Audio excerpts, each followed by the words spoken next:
नमस्कार। आकाशवाणी से विश्व दर्पण के साथ मैं कनकलता।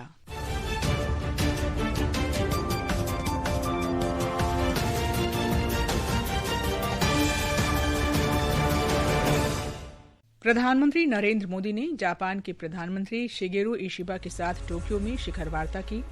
दोनों नेता भारत जापान विशेष रणनीतिक और वैश्विक साझेदारी और मजबूत करने पर सहमत हुए। जापान अगले 10 वर्ष में भारत में 100 खरब येन का निवेश करेगा। दोनों देशों ने सुरक्षा सहयोग पर संयुक्त घोषणा पत्र को स्वीकृति दी।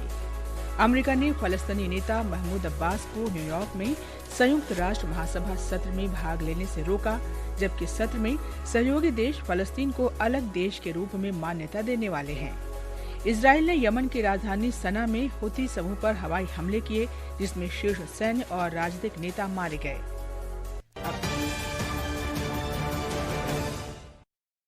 अब समाचार विस्तार से। प्रधानमंत्री नरेंद्र मोदी और जापान के प्रधानमंत्री शिगेरू इशिबा ने दोनों देशों के बीच रणनीतिक, आर्थिक तथा प्रौद्योगिकी सहयोग बढ़ाने की 1 दशक की व्यापक कार्य योजना तैयार कर ली है। दोनों नेताओं ने कल टोक्यो में 15वें भारत जापान वार्षिक शिखर सम्मेलन में वार्ता के बाद इसकी घोषणा की।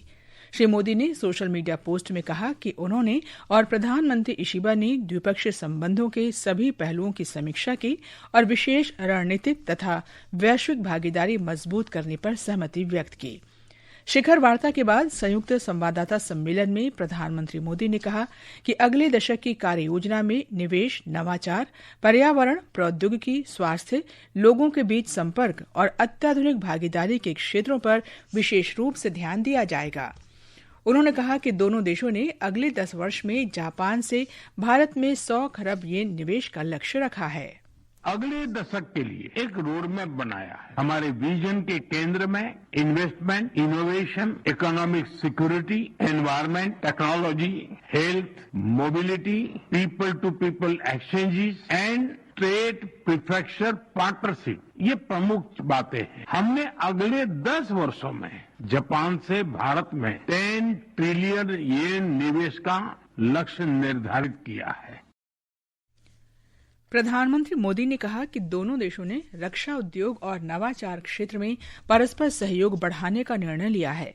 उन्होंने कहा कि रक्षा और समुद्री सुरक्षा के संदर्भ में आतंकवाद को लेकर दोनों देशों की समान चिंताएं हैं। हमने निर्णय किया है कि डिफेंस इंडस्ट्री और इनोवेशन के क्षेत्र में आपसी सहयोग को और सशक्त किया जाएगा। Together we carry a common dream of peace, progress and prosperity of our peoples and for the world. Shri Modi ने स्वतंत्र, मुक्त, शांतिपूर्ण, समृद्ध और नियम आधारित हिंद प्रशांत क्षेत्र के लिए भारत तथा जापान की प्रतिबद्धता की पुष्टि की। भारत और जापान एक free, open, peaceful, prosperous and rules based Indo Pacific के प्रति पूरी तरह से प्रतिबद्ध है। आतंकवाद और साइबर सिक्योरिटी को लेकर हमारी चिंताएं समान है। डिफेंस और मैरीटाइम सिक्योरिटी से हमारे साझे हित जुड़े हुए हैं। हमने निर्णय किया है कि डिफेंस इंडस्ट्री और इनोवेशन के क्षेत्र में आपसी सहयोग को और सशक्त किया जाएगा। जापान के प्रधानमंत्री ने भारत के वैश्विक प्रभाव की सराहना की और जापान की अर्थव्यवस्था में कुशल भारतीय प्रतिभाओं के अधिक से अधिक उपयोग का आह्वान किया। बाद में विदेश सचिव विक्रम मिस्री ने श्री मोदी की जापान यात्रा के बारे में संवाददाताओं को जानकारी देते हुए बताया कि दोनों देशों के बीच शिष्टमंडल स्तर की बातचीत हुई और कई समझौतों पर हस्ताक्षर हुए। द्विपक्षीय मुद्दों के अलावा दोनों प्रधानमंत्रियों ने क्षेत्रीय और वैश्विक स्थिति पर भी विचार विमर्श किया। श्री मिस्री ने बताया कि प्रधानमंत्री मोदी ने जापान के प्रधानमंत्री को आर्टिफिशियल इंटेलिजेंस प्रभाव शिखर सम्मेलन के लिए भी आमंत्रित किया। भारत अगले वर्ष फरवरी में इस शिखर सम्मेलन की मेजबानी करेगा। We are living in the age of artificial intelligence, and both leaders therefore recognized that AI is a revolutionary technology that is poised to transform our societies and economies. Both the Prime Ministers launched the Japan-India Artificial Intelligence Initiative, which will strengthen collaboration on AI, particularly on things like large language models, data centers, and AI governance. Prime Minister also invited Prime Minister Ishiba for the AI Impact Summit, which India is hosting in February 2026. प्रधानमंत्री मोदी 2 दिन की Japan यात्रा पर कल Tokyo पहुंचे थे। हमारे संवाददाता ने आज प्रधानमंत्री की यात्रा के दूसरे दिन के कार्यक्रमों का ब्यौरा दिया।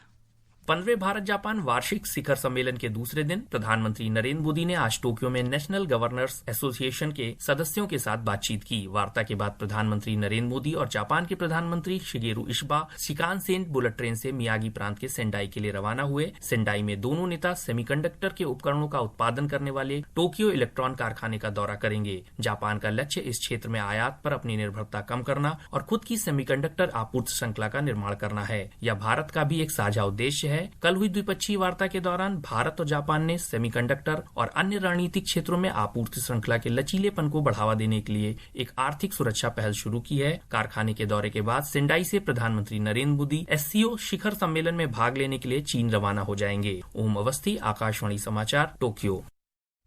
शंघाई सहयोग संगठन राष्ट्राध्यक्ष परिषद की 25वीं बैठक कल चीन के तियानजिन में शुरू होगी। प्रधानमंत्री नरेंद्र मोदी 2 दिन के शिखर सम्मेलन में वैश्विक नेताओं के साथ उच्च स्तरीय विचार विमर्श में शामिल होंगे।